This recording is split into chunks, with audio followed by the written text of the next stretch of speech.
본 방송에서 제공하는 투자 정보는 투자 판단에 대한 조언입니다. 방송에서 제공하는 주식의 가치, 가격 상승 및 하락에 대해서는 방송사에서 보장하지 않습니다. 시청자 여러분 안녕하십니까? 깊이 있는 인사이트로 여러분들의 투자를 이끌겠습니다. 저는 방관호고요. 저는 이혜은입니다.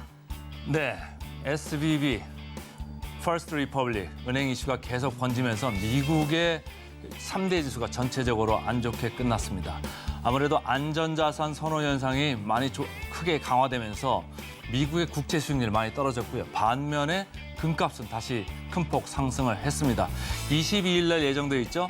FOMC 회의, 전국에 시선이 몰려 있습니다. 계속해서 저희 증시8과 함께 하시면서 좀 도움을 받길 바라시겠고요. AI 대 인간 바로 들어가겠습니다. 네, 오늘 AI 대 인간으로 바로 들어가 보도록 하겠습니다. 자, 오늘을 시작으로 이번 주에도 정말 많은 일정들이 자리하고 있다는 이야기 강관우 앵커님의 오프닝으로 한번 만나봤고요. 자, 오늘은 챗 GPT에게 어떤 내용을 물어봤을까요? 지금 바로 화면으로 확인해 보겠습니다. 네, 오늘의 챗 GPT에게 물어본 내용입니다. 미국 은행의 연쇄 파산이 일어나고 있는 상황인데 과연 이번 주에 연준이 어떤 스탠스를 취하게 될 것인가? 이런 은행 위기가 연준의 스탠스의 변화를 일으킬 것인가에 대해서 챗 GPT에게 물어봤습니다. 과연 어떤 대답을 내놨을까요? 네, 챗 GPT는 이런 답변을 내놨네요. 연준의 금리 정책은 경제 상황이라던가 또 인플레이션 상황이라던가 또는 실업률이라던가 여러 요인들을 고려하고 있다. 따라서 단일 은행의 문제가 미치는 영향은 미미할 것이다라는 답변을 내놨습니다. 자, 그리고 더불어서 돈맥경화라고 하죠. 이렇게 자금이 돌지 않고 유동성이 막혀 있는 상황이 초래가 된다라고 한다면 그때는 연준이 안정화 조치를 내릴 가능성은 있습니다만 그럼에도 연준의 스탠스에 변화 줄 수준은 아닐 것이다라는 것이 챗 GPT가 내놓은 답변이었습니다.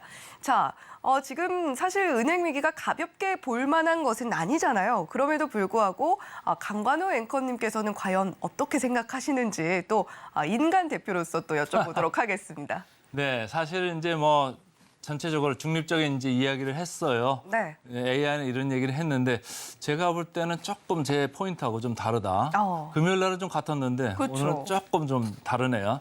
이제 처음부터 좀 살펴보면 실리콘밸리 은행이 파산을 했잖아요. 이거 이제 파산 처리가 된 거고 First Republic이라고 또 지방은행이 있습니다. 이런 데가 있는데 지금 문제가 생겼지 않습니까? 돈들이 계속 나가고 있으니까 JP 모건 같고 이렇게 큰 대형은행하고 11개 미국 은행들이 이 돈을 갖다가 40조 원을 갖다가 넣겠다. 네. 이런 얘기들을 했어요. 그러면서 좀 살려보려고 했는데 금요일 날 주가는 다시 30% 넘게 빠졌습니다. 이게 사실 좀 안 좋은 징후거든요. 그래서 전체적으로 좀 위기 국면이 계속 여진이 있다. 이런 생각을 하시면 좋을 것 같고 스위스 쪽으로 좀 넘어가시면 미국발 은행 이슈가 이제는 스위스까지 가서 지난주 중반 이후에 크레딧 스위스 이슈가 지금 발생을 했잖아요. 크레딧 스위스도 스위스의 가장 큰 은행 중에 하나인데 여기가 이슈가 생기면서 대형 그 예금주들이 돈을 막 빼내가기 시작했어요. 그러니까 어떡합니까? 이게 은행이 망할 것 같다? 이런 생각들을 하잖아요. 근데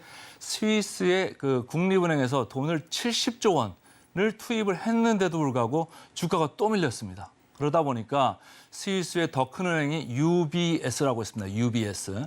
여기서 인수를 하겠다. 이런 얘기를 내걸면서 지금 이제 맞고 협상이 좀 이루어지고 있는 것 같은데 어쨌든 지금 미국발 그 은행 이슈가 지금 유럽까지 전염이 돼가지고 전체적으로 좀 문제가 되고 있습니다. 그래서 그 다음은 누구냐? 이런 얘기들이 이제 나올 법하잖아요. 그 다음은 누굴까요? 지금 제일 먼저 이제 생각나는 그 은행들이 미국에 있는 지방은행들입니다. 그래서 Who's Next? 외신들에서는 벌써 지방은행들 이름들이 몇 개 이렇게 거명이 되고 있습니다. 그래서 여러분들도 좀 조심을 해야 될 것 같고 은행들의 주가를 한번 보겠습니다. 제가 차트를 좀 준비를 했는데요. 은행들의 주가를 보시면 지금 나오는 거와 마찬가지로 이 파란 게 미국은행 주가입니다. 네. 지난 금요일에도 상당히 많이 밀렸죠. 일본은행 주가, 우리 한국은행 주가는 계속적으로 금요일 날은 우리가 먼저 장이 열리기 때문에 네. 아직 덜 반영된 이런 주가인데 이제 오늘 좀 반영이 될 수 있을 것 같고 이 미국발 은행 이슈가 여전히 영향권이다 이렇게 좀 생각을 하시면 좋을 것 같아요. 그런데 이제 주식 쪽은 이렇게 많이 빠지는데 미국 국채 쪽은 어떨까요?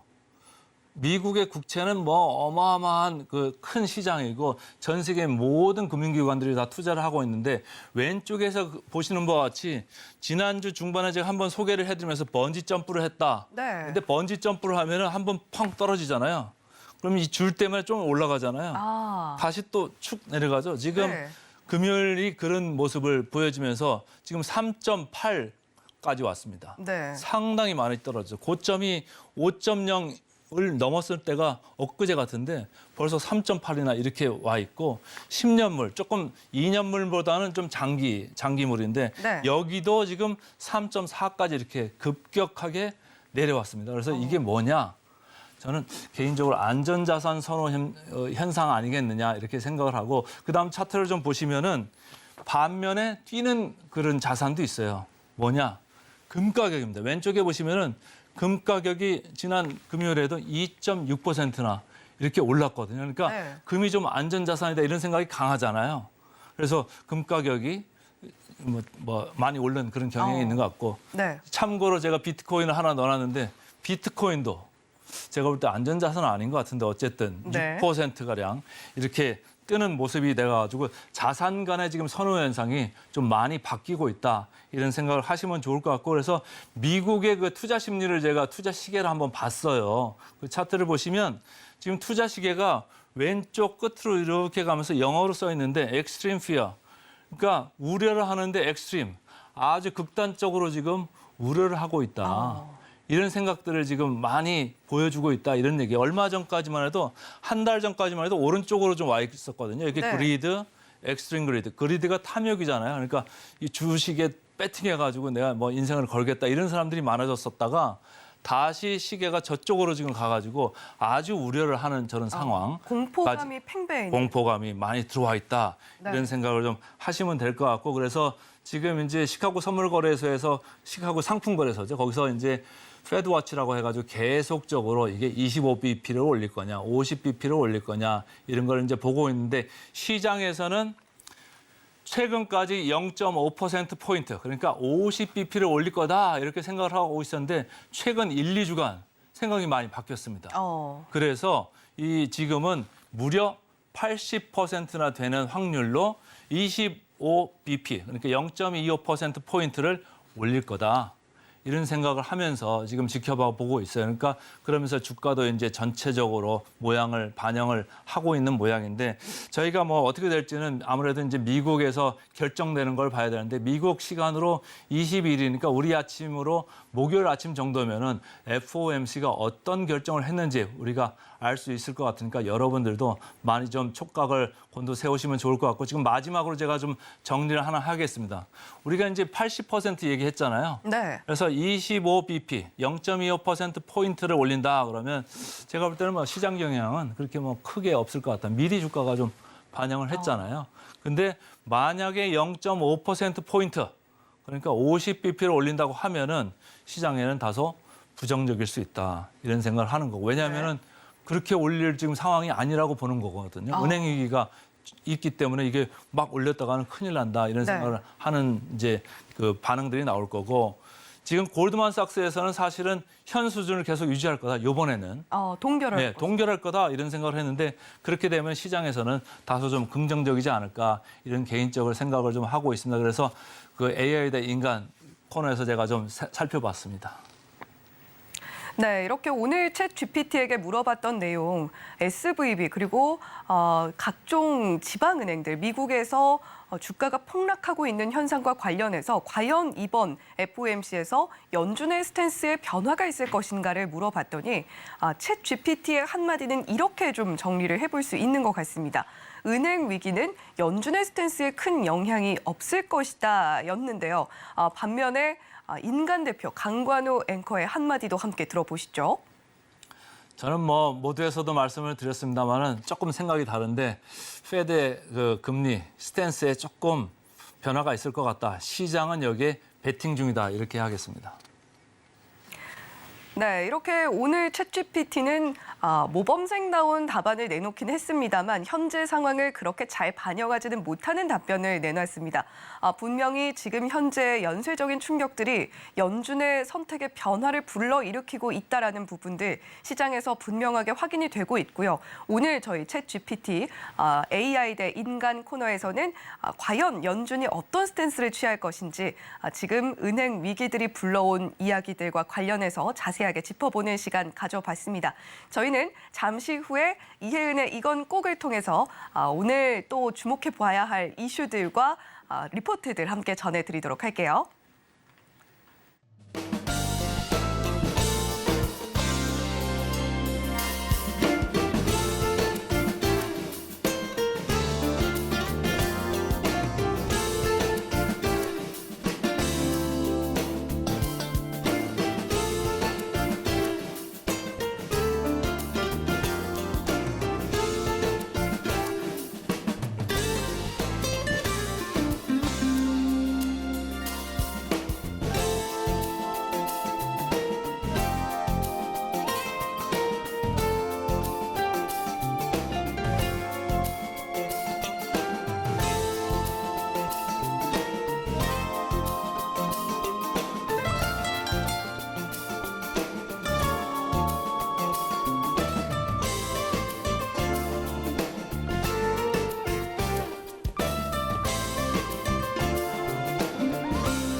네, 장 시작 전에 지켜보면 좋을 리포트들 선정해서 알려드리고 있는 이혜은의 이건 꼭 시간입니다.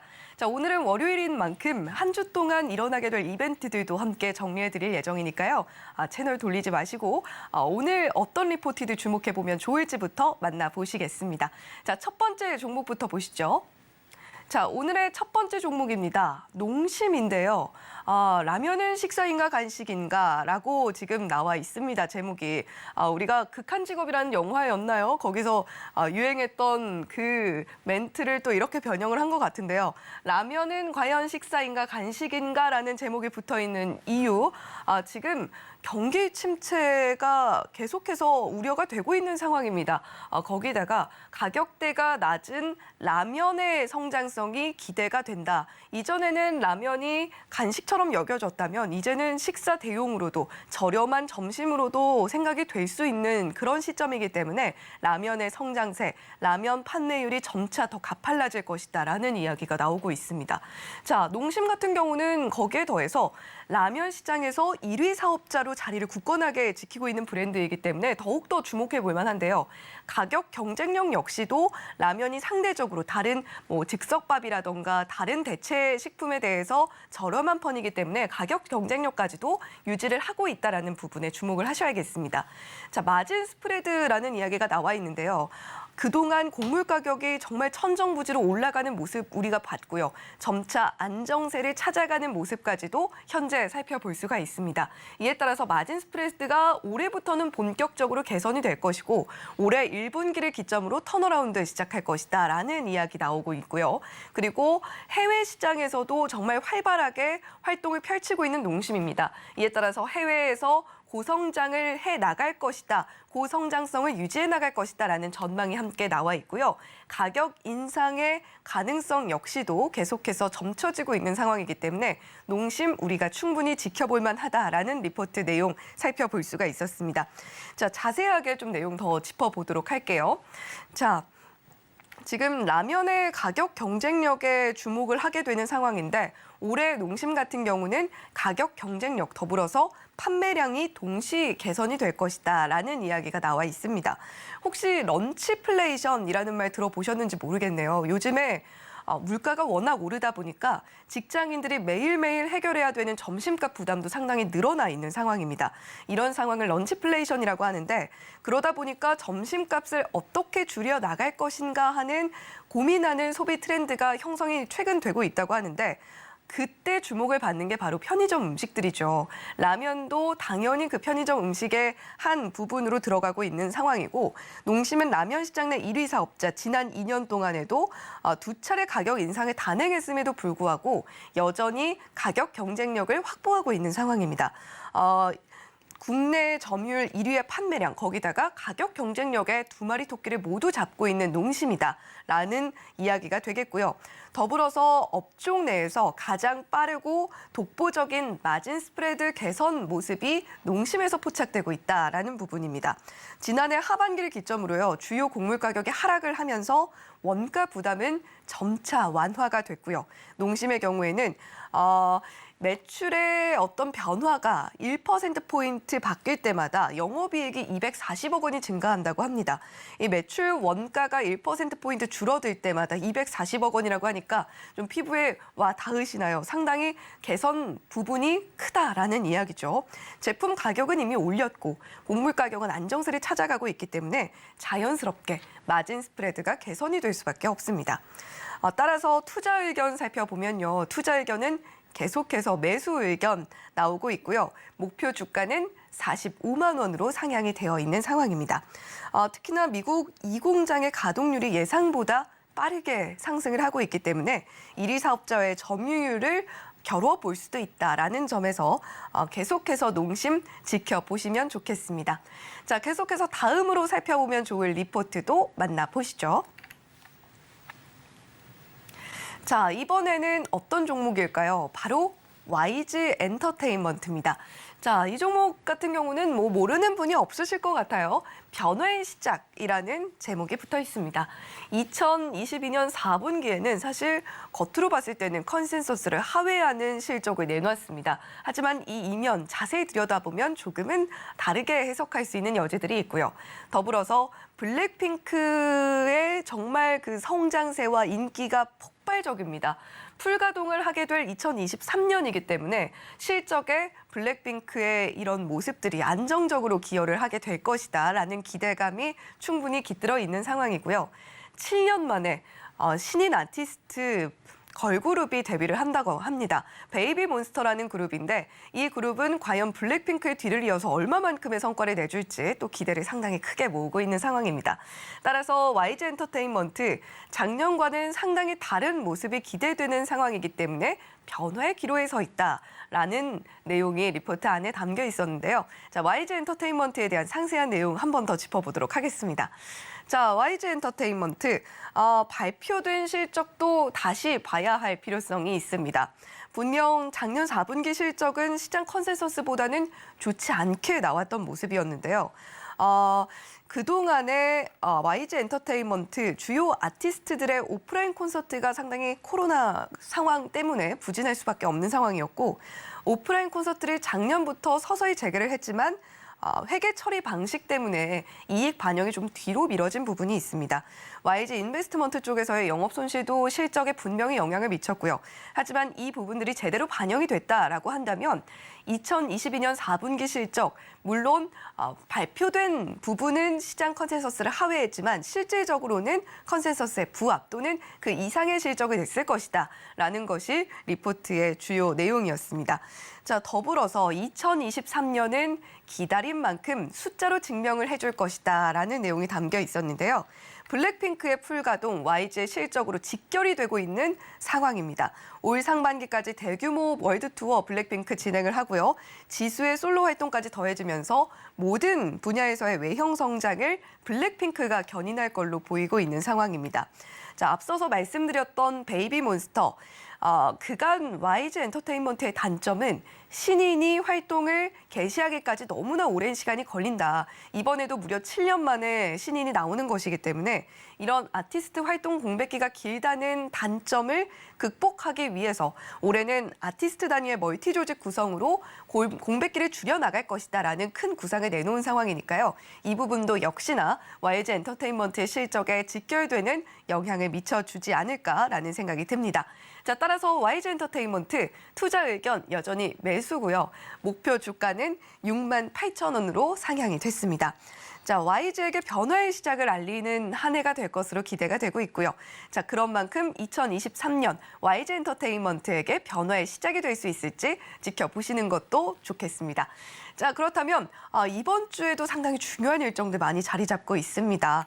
자, 오늘부터 살펴보면요. 오늘은 대중교통 마스크 의무 착용이 해제가 되는 날이죠. 기존의 마스크 관련주들은 좀 하락이 나올 것으로 예상이 되고 있고요. 반면에 리오프닝, 특히나 색조 화장품 관련주들 좀 탄력을 받아줄 수가 있겠습니다. 더불어서 바이오 유럽 스프링이 개최를 하는데요. 유럽 최대 바이오 행사입니다. 정보 공유, 판권 계약을 위한 미팅이 진행될 예정이니까요. 우리나라에서는 카나리아 바이오, 매드팩토 등이 참여할 예정이라고 합니다. 자, 그리고 내일 일정 보시면요. 애플페이가 드디어 국내 서비스를 시작을 합니다. 다만 단말기 설치 비율이 5%에 불과하다는 점이 다소 불안 요소로 지적이 되고 있는 상황입니다. 3월 23일 보시죠. 미국 FOMC 회의 결과가 발표가 될 예정입니다. 과연 앞서서 살펴드렸던 것처럼 동결이 될지, 25bp가 될지, 50bp가 될지, 금리 인상 여부와 최근 은행주 파산 우려에 대한 파월 의장의 발언 내용에 주목을 해보셔야겠습니다. 지금까지 이건 꼭 전해드렸습니다.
네, 오늘도 힘찬 월요일장 개장을 앞두고 있는 상황입니다.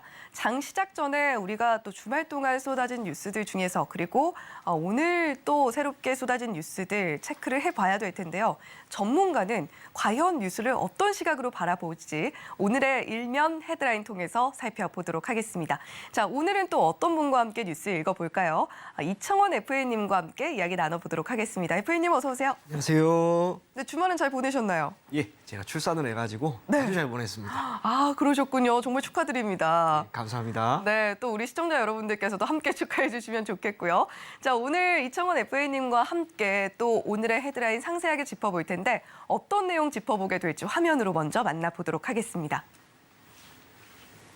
네, 오늘의 헤드라인입니다. 아무래도 이번 주에는 이 이슈가 정말 중요할 수밖에 없는 것 같습니다. 과연 연준이 베이비 스텝을 밟을 것인가 또는 동결로 입장을 선회할 것인가 시장 확신 굳혔다라고 오늘의 헤드라인 나와 있는데 자, FA님 오늘 헤드라인 간단하게 좀 요약 들어볼까요? 제목만 보면 호재입니다, 그죠? 네. 호재라고 할 수가 있겠지만 그 안에 산재되어 있는 다양한 이야기들이 있습니다. 지난주부터 시작을 해서 SVB 파산이라고 하는 한 가지 변수가 은행 전반적인 리스크를 확대시키고 있는 모습입니다. 그리고 지난 금요일에 스위스에서조차 은행 한 군데가 파산에 대한 이야기가 나왔고 오늘 아침에 속보가 나왔어요.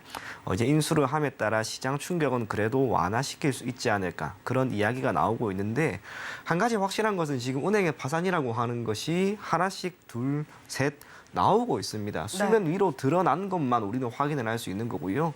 수면 아래에서 이제 수면 위로 올라오려고 하는 기업들도 분명히 많이 있지 않을까. 다르게 표현하면 금융 리스크가 조금씩 부각되는 가운데 오늘 기사 제목처럼 연준에서조차 이제 베이비 스텝을 할 것인지 아니면 기준금리를 동결할 것인지 거기에 대한 이야기가 담겨 있는 기사가 아닌가 그리 생각이 됩니다. 네. 자, 오늘의 헤드라인은 과연 연준이 베이비 스텝을 밟을 것이냐 아니면 동결로 굳힐 것인가. 제목만 보면 분명 좋아 보였으나 그 이면을 살펴보면 그렇게 가볍지 않은 문제들이 자리하고 있다라는 이야기 이청원 FA님께서 해주셨습니다. 자, 그렇다면 이 뉴스를 투자자의 입장에서 볼 때요. 주목해야 될 투자 키워드는 어떻게 될지 궁금하고요. 또 이청원 FA님께서 오늘의 일면 헤드라인으로 선정을 해주신 이유까지도 함께 들어보면 좋겠습니다. 키워드는 저는 동결입니다. 동결. 왜냐하면 제 생각도 동결이기 때문에 그런 건데요. 네. 사실상 우리가 시간의 흐름대로 쭉 살펴보게 되면 지금 보이고 있는 다양한 미 정부 차원에서의 통화정책이라고 하는 것이 무엇인지는 모르겠지만 혼란의 상당 부분 많이 야기하고 있습니다. 2020년 코로나19에 따른 충격이 3월에 크게 있었습니다. 그리고 이후 이를 만회하기 위해서 6월, 7월 M2를 기반으로 하고 있는 통화량을 엄청나게 늘립니다. 당연히 금융시장에서의 충격을 완화시키기 위한 움직임과 실물 경제가 되겠죠. 자금 조달을 조금 더 원활하게 할 수 있도록 하기 위한 정부 차원에서의 매우 당연한 흐름이라고 보시면 됩니다. 네. 하지만 2021년 4월에 인플레이션 지표가 무언가 모르게 높게 나옵니다. 그때 연준에서 어떤 이야기를 했냐면 이것은 일시적이다라고 하는 표현을 합니다. 물론 그럴 수 있겠죠. 하지만 이후로 인플레이션 지표가 조금씩 높게 나왔고 지난해 1월부터 러시아와 우크라이나의 전쟁으로 인한 충격이 가속화되면서 인플레이션이 우리가 생각했던 것보다 너무 높게 나와버렸어요. 결국에는 2021년 4월이라고 하는 시점에 일정 부분 리스크로 작용할 수 있을 부분이 시장에서 야기되었는데 그때 조금 간과했던 것. 그리고 통화정책을 펼침에 있어서 선제적이지 못했다라고 하는 것이 지금과 같은 충격을 모두 견인하고 있는 게 아닌가 그렇게 생각을 합니다. 그래서 이번 주 미국의 기준금리라고 하는 것이 결정은 어떻게 될지 아무도 모릅니다. 시간이 지나봐야지 알겠죠. 하지만 전망치라고 하는 부분이 적어도 얼마 전까지만 해도 0.5%포인트 빅스텝에 대한 이야기가 나왔는데 개인적으로 빅스텝이 될 가능성은 완전히 저는 제로라고 보고요. 패드워치에서 전망한 자료 한번 잠깐 보게 되면 다음 페이지인데요. 지금 왼편에 있는 건 3월 8일 기준이었습니다. 빅스텝이 당시에 높았습니다. 아무래도 인플레이션이 생각했던 것보다 많이 잡히지는 않았기 때문에. 네. 하지만 이번 SVB 파산과 관련된 이슈가 부각이 되면서 결국에는 3월 15일 기준으로는 동결이라고 하는 부분과 베이비 스텝에 대한 이야기가 62.7% 정도까지 나옵니다. 사실상 어떤 결과가 나올지는 우리가 아무도 모릅니다만 그래도 빅스텝은 우선은 그 가능성은 사라졌다고 우리가 할 수가 있고요. 기타 인플레이션 지표 다음 페이지에 나와 있는데 CPI 지수가 지금 계속해서 올라가고 있는 흐름을 보이다가 이제 점진적으로 쭉 꺾이는 모습이 나왔습니다. 네. 인플레이션 지표가 한 달, 두 달, 6%를 기준으로 본다 하더라도 플러스 마이너스를 일정 부분 볼 수 있겠지만 적어도 여기에서 큰 틀은 벗어나지 않을 것이다라고 생각을 하고요.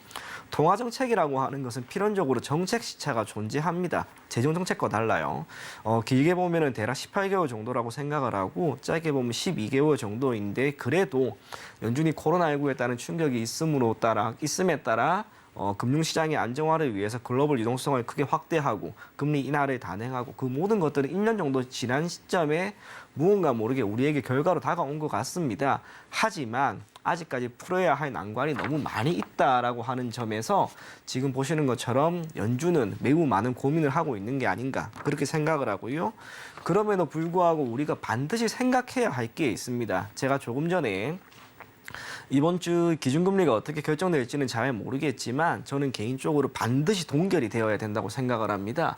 그 이유는 통화정책이라고 하는 것의 근본적인 목표는요. 물가 안정 그것만 있는 게 아니고 실물 경제의 안정화라고 하는 게 필수입니다. 지금 연준의 입장에서는 물가 안정을 위해서 정책을 펼칠 것인가? 그게 아니라면 기업의 파산을 막기 위한 움직임, 또 이에 따른 결론을 내릴 것인가라고 하는 부분인데 둘 중에 뭐가 중요하냐라고 묻는다면 당연히 은행의 파산, 또 기업의 파산을 막을 필요가 있겠죠.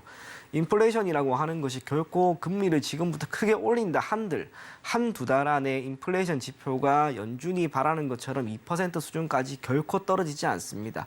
당연히 시간을 두고 접근할 수밖에 없는데 기업의 파산이라고 하는 부분은 연쇄적인 부도를 많이 견인할 수밖에 없고, 그리고 지금은 은행입니다. 은행. 기타 기업과 다르게 은행 같은 경우에는 그 영향력이 월등히 더 큽니다. 그걸 감안한다면 이번 연준은 한편으로 동결까지도 저는 생각할 필요가 있지 않을까, 그렇게 생각을 하고요.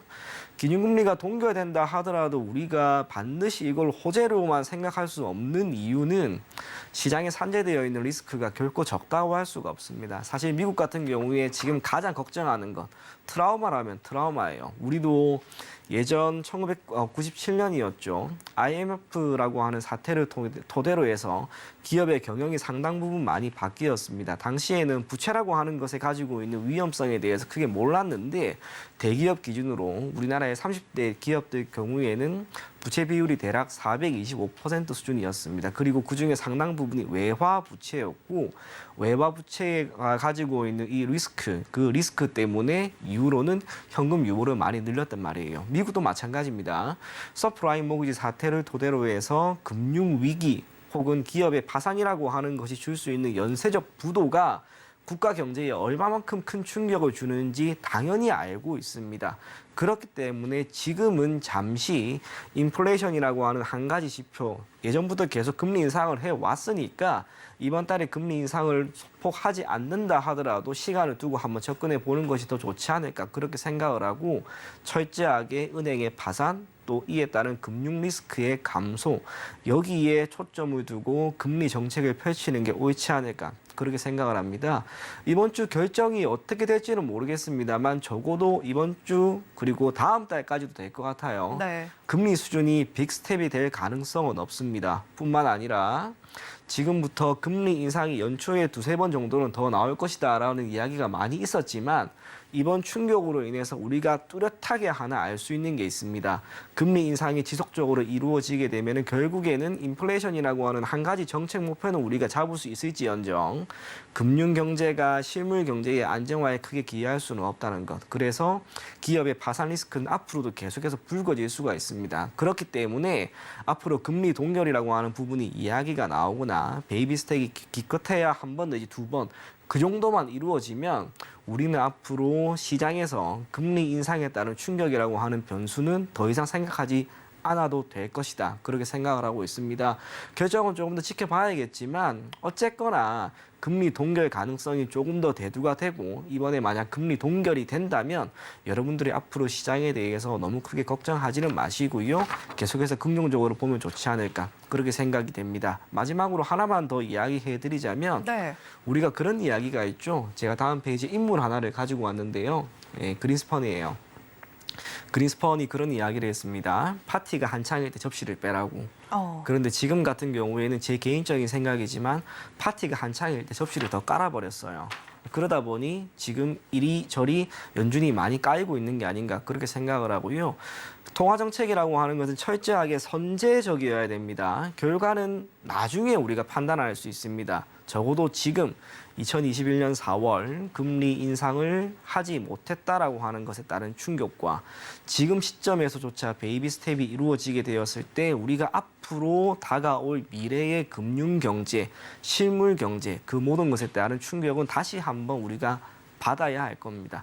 연준이 금리 동결을 할 것을 한번 기대해 보면서 이번 주 시장 결과 한번 기다려 보는 게 좋지 않을까, 그리 생각이 됩니다. 네, 사실 얼마 전까지만 해도 동결에 대한 가능성 자체를 생각을 좀 안 했던 것 같은데 이 은행 위기 사태로 인해서 동결이라는 새로운 옵션이 또 새로 제시가 되었고 상당히 가능성도 꽤나 높게 점쳐지고 있는 상황이 됐습니다.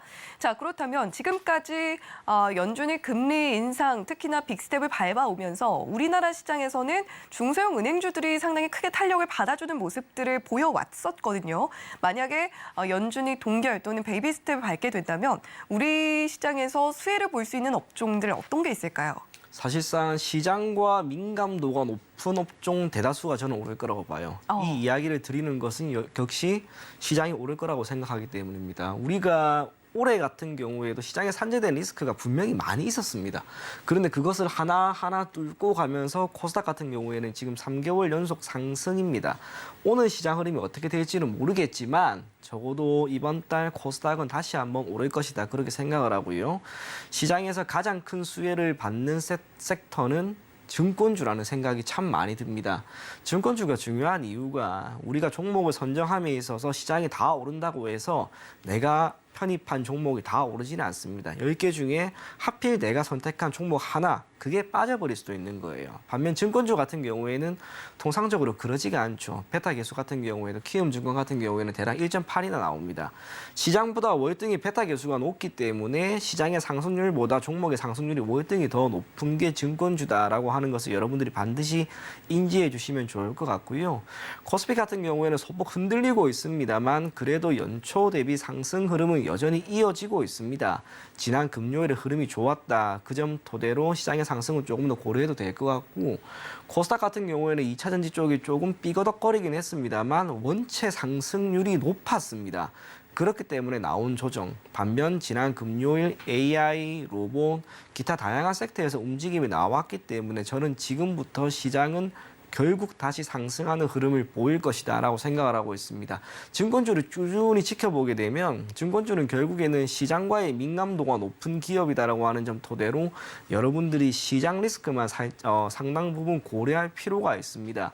시장 리스크는 지금 일정 부분 사라지고 있는 국면. 적어도 물가, 인플레이션이라고 하는 한 가지 변수를 위해서 작용하고 있는 금리 인상이라고 하는 변수는 올 연말 되면 저는 반드시 희석이 될 거라고 봐요. 오히려 지금처럼 실물 경제가 일정 부분 좋지 않다면 금리 인하에 대한 이야기도 반드시 제기될 겁니다.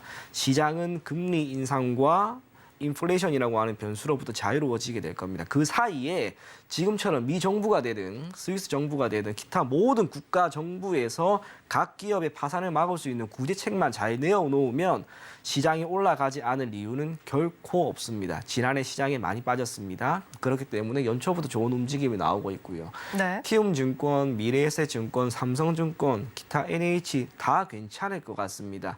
그 종목들이 얼마만큼 주가 상승이 나올지는 모르겠지만 적어도 증권주가 기본적으로 가지고 있는 부분, 수수료 수익, 최근에도 주식 투자를 하시는 분들이 조금씩 늘어나고 있습니다. 당연히 수수료 수익은 소폭 늘어나게 될 거고요. 자기 매매 부분이 되겠죠. 지난해 성과는 좋지 않았습니다. 시장이 좋지 않았기 때문에. 하지만 지금은 조금씩 나아지고 있기 때문에 자기 매매에 따른 실적 개선도 분명히 나오지 않을까 그렇게 생각이 됩니다. 증권주 중에 어떤 종목이 가장 좋을지에 대한 부분은 조금 생각을 해봤는데 네. 저는 여러분들이 그래도 키움증권을 보셨으면 좋겠습니다. 키움증권 같은 경우에는 우리가 영문이라고 하죠. 시장에 처음에 접근을 하시는 분들이 가장 먼저 설치를 하거나 또는 가입을 하는 증권사가 키움증권 그리고 사용하는 어플이 영문이라고 하는 거예요. 그래서 키움증권을 기반으로 하고 있는 증권주들의 흐름 자체가 조금 더 나아지지 않을까 그렇게 생각을 하고 코스피 지수 같은 경우에는 지금 2,400포인트 위에 다시 한번 올라가고요. 2,500포인트를 넘지 않을지는 조금 지켜볼 필요가 있는데 네. 지난주에 삼성전자 또 기타 반도체 투자가 조금씩 이어진다는 이야기가 많이 나오고 있습니다. 파운드리 쪽에서 조금 더 시장을 활성화시키기 위한 움직임을 보인다면 필연적으로 삼성전자가 메모리 반도체 쪽에서의 성과 악화라고 하는 부분이 일정 부분 지워지게 될 겁니다. 기타 로봇, AI 정말 다양한 섹터에서 움직임이 나오면 코스닥은 저는 광풍이 불 수도 있을 거라고 봐요. 시장 너무 걱정하지 마시고요. 계속해서 긍정적으로 보시면서 증권주 오늘부터 눈여겨보실 것을 권해드리겠습니다. 네, 연준이 새롭게 제시한 가능성, FOMC에서 금리 동결에 대한 가능성입니다. 만약에 그렇게 된다라고 한다면 국내에서는 수혜 업종으로서 증권주 바라보고 계시다라는 이청원 FA님의 말씀까지 함께 들어봤습니다. FA님 오늘도 좋은 말씀 고맙습니다. 감사합니다.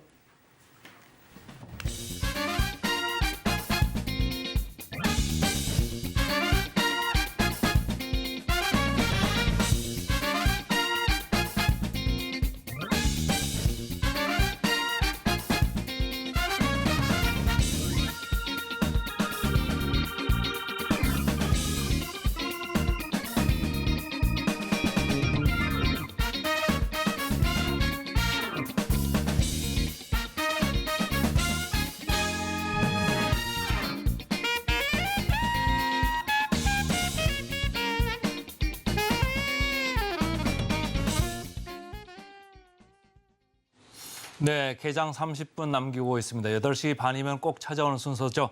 지금사, 오늘은 타이거 인베스트먼트의 황윤석 대표 오셨습니다. 안녕하세요. 안녕하십니까. 자, 오늘 가지고 오신 종목 뭐가 있을까요? 네, 제가 첫 번째 종목은 주성 엔지니어링인데요. 네. 지난주에 삼성이 300조 반도체 클러스터 투자한다는 얘기가 있었고요.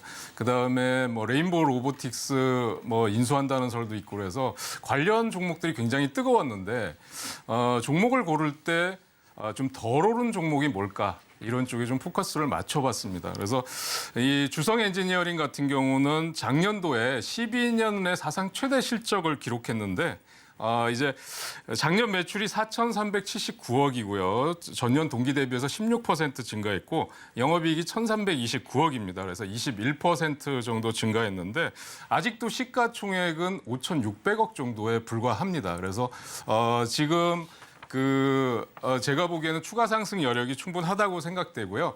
보통은 영업이익률이 10%가 넘어가도 장사를 잘했다고 보통 얘기를 하는데 영업이익률이 28%에 달하고 있습니다. 그리고 반도체 전공정 장비 업체인데요. 특히 ALD 쪽에서 대형 디스플레이 또 TFT 이런 쪽에서 세계 시장 점유율이 상당히 계속 증가하고 있는 걸로 나타나고 있습니다. 또 ESS 최근의 트렌드를 감안할 때 태양광 쪽의 신재생 에너지 쪽의 성장세도 굉장히 호재로 볼 수 있다. 이렇게 말씀드리고 싶습니다. 네, ALD가 이제 아무래도 미세 공정에 많이 쓰이면서 이제 반도체에 많이 쓰이다가 지금 디스플레이로 많이 가나 보죠? 네, 그렇습니다. 그래서 네. 좀 전에 말씀드린 것처럼 대형 디스플레이 TFT 쪽에서 세계 시장 점유율이 뭐 40%에 달한다. 네. 이런 얘기도 나오고 있고요. 그동안은 이제 주성 엔지니어링 했으면은 보통은 또 애플 관련주로 분류하는 경우도 많았습니다. 그래서 애플 향이다 이렇게 얘기를 했었는데요. 그래서 LG 이노텍 뭐 주성 엔지니어링 그러면 애플 향이다 그러는데 지금은 SK 하이닉스 쪽에 납품하는 비중이 네. 늘어나고 있어요. 그래서 하이닉스가 반도체 투자를 줄이겠다. 그러면 올해 실적은 좋지 않을 게 아니냐 이런 또 우려도 있습니다만 사실은 그거는 또 가봐야 아는 거고요. 그래서 지금 실적 대비해서 주가는 여전히 저평가돼 있다 이렇게 볼 수 있습니다. 어쨌든 뭐 아까 언급하신 그 ALD가 태양광까지도 이제 좀 가는 그런 모습인 것 같은데 그렇죠? 네. 그리고 네, 뭐 그렇습니다. 신재생 에너지 그래서 언급하시는 거죠? 신재생 에너지 쪽은 지금 태양광 쪽은 이 주성 쪽이 네. 지금 현재 비중은 물론 반도체 쪽이 큽니다만 또 그 태양광 쪽도 진행을 하고 있기 때문에 이쪽 쪽의 매출 증가세도 또 올해 지속될 걸로 보고 있습니다. 그래서 좀 전에 말씀해 주신 대로 그런 쪽의 동반 성장세 기대해 볼 만하다. 이렇게 말씀드립니다. 네. 아까 이제 SK 하이닉스 언급을 하셨는데 그쪽의 의존도가 좀 많아지면서 사실은 SK 하이닉스가 금년에 시설 투자를 뭐 반 정도로 줄이겠다. 네. 이런 얘기가 나왔었잖아요. 네, 그렇습니다. 예, 주성 엔지니어링 주가 그래서 막 흘러내리다가 정부에서 이제 뭐 클러스터 얘기하면서 목요일, 금요일 상당히 반등을 한 건데 앞으로는 뭐 어떻게 좋게 보십니까? 그래서 지금 지적해 주신 대로 그런 문제 때문에 올해 매출이 좀 좋지 않을 거다 이런 우려가 있는데요. 그래서 제 생각에는 지금 상황에서 보면 일단 저평가돼 있다는 거 하고요. 그다음에 추가적인 상승 여력이 충분히 있다. 그런 우려에도 불구하고요. 그래서 지금은 추가적인 상승을 기대해 볼 만하다. 이렇게 말씀드릴 수 있습니다. 네, 이제 일봉을 보니까 네. 목요일, 금요일 주가가 많이 반등을 했네요. 네. 그동안 많이 내려오다가 많이 반등했는데 이게 좀 단기적으로 보시는 거예요? 좀 중기적으로 보시나요? 어떻습니까? 저는 약간 스윙 개념으로 볼 수 있다고 말씀을 드리는데요. 특히 최근에 보면 거래량이 급증하는 거를 많이 주목을 해보셔야 될 것 같아요. 그래서 그동안은 거래량이 반등이 나와도 거래량이 수반되지 않았었는데 네. 이번에는 대량 거래로 수반하면서 또 반등이 나왔기 때문에 의미 있는 반등이다 이렇게 볼 수 있을 것 같습니다. 네. 그래서 지금은 좀 전에 말씀드린 대로 삼성투자의 반도체 시스템 반도체 관련주들이 지난주에 너무 많이 올랐는데요. 네. 상대적으로 덜 오른 게 뭘까 하는 거를 좀 많이 찾아보는데 포커스를 맞췄습니다. 가격 전략까지 좀 들어볼까요? 네, 매수가는 시초가 공략 하셔야 될 것 같고요. 네. 목표가는 15,000원, 그다음에 손절가는 1,500원 이탈하면 손절하시는 게 좋을 것 같습니다. 자, 지금사 첫 번째 종목으로 주성 엔지니어링 말씀 들었고요. 그다음 두 번째 종목 뭐가 있을까요? 네, 두 번째 종목은 우리기술 투자인데요. 지금 이 가상화폐가 지금 여러 가지 뭐 파산 우려 이럼에도 불구하고 지난 미국 시장에서 한 주 동안에 36%가 그러게요. 했습니다. 제가 지금 전 코너에서도 이제 언급을 했었는데 네. 비트코인이 뭐 2만 불 하다가 네. 뭐 거의 일주일 만에 2만 6천 불이나 올랐어요. 거기까지 네, 올랐어요. 그렇습니다. 예. 그런데 우리나라는 사실 이 가상화폐 쪽에서 보면 뭐 두나무나 빗썸의 지분을 보유한 업체들밖에 없는데 네. 미국 같은 경우는 다양하거든요. 사상 최대 뭐 거래소도 있을 뿐더러 그다음에 비트코인을 직접 채굴하는 업체들이 있고요. 예. 그다음에 비트코인을 관련해서 이거를 갖고 금융 쪽에 진입을 한 그런 업체들이 많이 있기 때문에 사실은 우리나라 같은 경우는 비트코인 관련 가상화폐 업체들이 실적이 전부 좀 미미합니다. 네. 그래서 뭐 빗썸 홀딩스의 대주주라고 하는 뭐 비덴트 같은 경우도 적자가 난 상태고요. 그래서 그러면 가상화폐 쪽에서 어떤 기업이 나을까라는 걸 좀 고민을 해봤는데 보니까 역시 우리기술투자가 그나마 실적이 좀 좋다 이렇게 네. 말씀드릴 수 있을 것 같고요. 네, 네. 그래서 우리기술투자는 지금 미국의 실리콘밸리 은행 파산 이후에 미국 전체 금융 시스템에 대한 불안이 지속되고 있다는 점, 그리고 이게 지금 그 스위스의 지금 뭐 크레딧 스위스 그렇죠. 은행까지 네, 네, 네. 이게 지금 번졌잖아요. 예. 그리고 오늘 보니까 또 UBS에서 인수하겠다. 네. 하는 주말에 뉴스가 그런 뉴스가 나왔어요. 네, 네. 그래서 이게 지금 비트코인을 신봉하는 그런 사람들은 지금 미국 시장에서 보면 도망갈 곳은 가상화폐밖에 없다. 또 이렇게 얘기하는 사람들도 있어요. 사실은 뭐 금값도 많이 올랐습니다. 네, 그렇습니다. 그래서 네. 근데 또 한편으로는 이게 비트코인이나 가상화폐 상승세가 일시적인 거다. 지금 파산된 은행에서 뱅크론으로 빠진 돈이 일시적으로 이쪽으로 몰리고 있기 때문에 올라간 거다. 이런 분석도 있습니다. 네. 그래서 길게 가져가는 거는 저는 뭐 바람직하지 않을 걸로 보여지고요. 네. 그래서 오늘 같은 경우에 좀 전에 말씀드렸지만 이 우리기술투자는 두나무 지분을 7% 정도 보유하고 있어요. 그래서 근데 이 두나무가 2025년도에 미국 ADR 상장을 추진하고 있다라는 소식도 호재로 볼 수 있을 것 같고요. 그다음에 또 한 가지는 지금 금융당국에서 중간형 토큰이라고 하는 STO를 발행을 하고 또 유통을 허용하는 방안을 추진하고 있다. 네. 이런 게 시장에 좀 호재로 작용하지 않을까 이렇게 보고 있습니다. 사실 이게 증권형 토큰이라는 게 뭐 네. 비상장 시장에서도 이제 거래가 될 수 있으면은 상당히 유통 시장이 활성화도 될 수 있는 이런 이슈인데. 그렇죠? 네, 그렇습니다. 예, 예. 그래서 지금 이 우리기술 투자 같은 경우는 사실은 뭐 그 미국의 직접적인 가상화폐 관련 그런 업종이나 기업들하고 비교한다면은 사실 좀 비교하기가 좀 무리가 있는 부분이 상당히 있습니다. 그래서 그래서 지금 같은 경우는 이 지금 우리기술 투자에 대해서는 짧게 역시 스윙 개념으로 공략을 하시는 게 좋을 것 같고요. 네.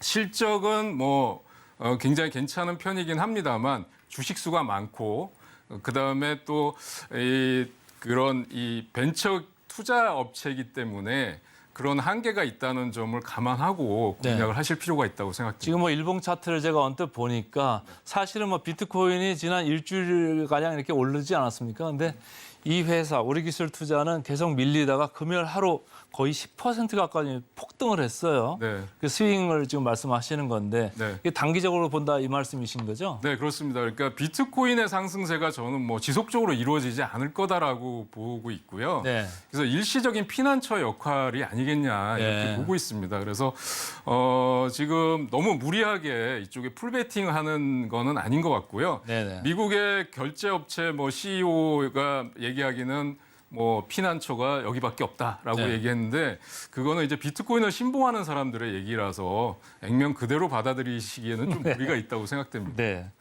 이제 마지막으로 좀 목표 주가 좀 들어볼까요? 네, 시초가 공략을 하신다면 지금 6,000원대가 매물대 저항선이 집중돼 있다고 생각됩니다. 그래서 예. 목표가는 6,000원이고요. 손절가는 4,000원 이탈하면 손절을 하셔야 될 거라고 보고 있습니다. 네, 지금까지 주성 엔지니어링 그리고 우리기술 투자 두 종목 들어봤습니다. 감사합니다.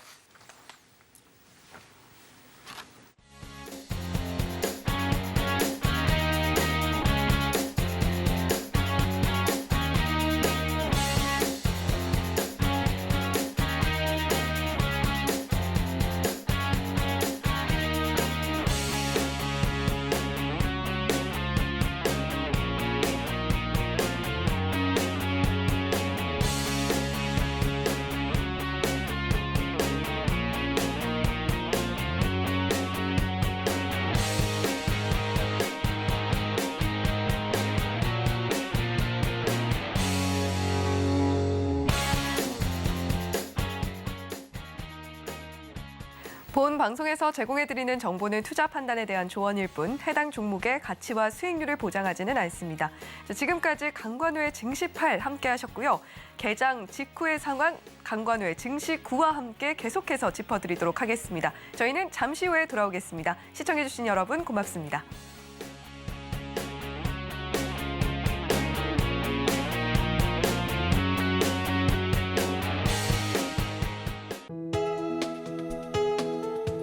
본 방송에서 제공하는 투자 정보는 투자 판단에 대한 조언입니다. 방송에서 제공하는 주식의 가치, 가격 상승 및 하락에 대해서는 방송사에서 보장하지 않습니다.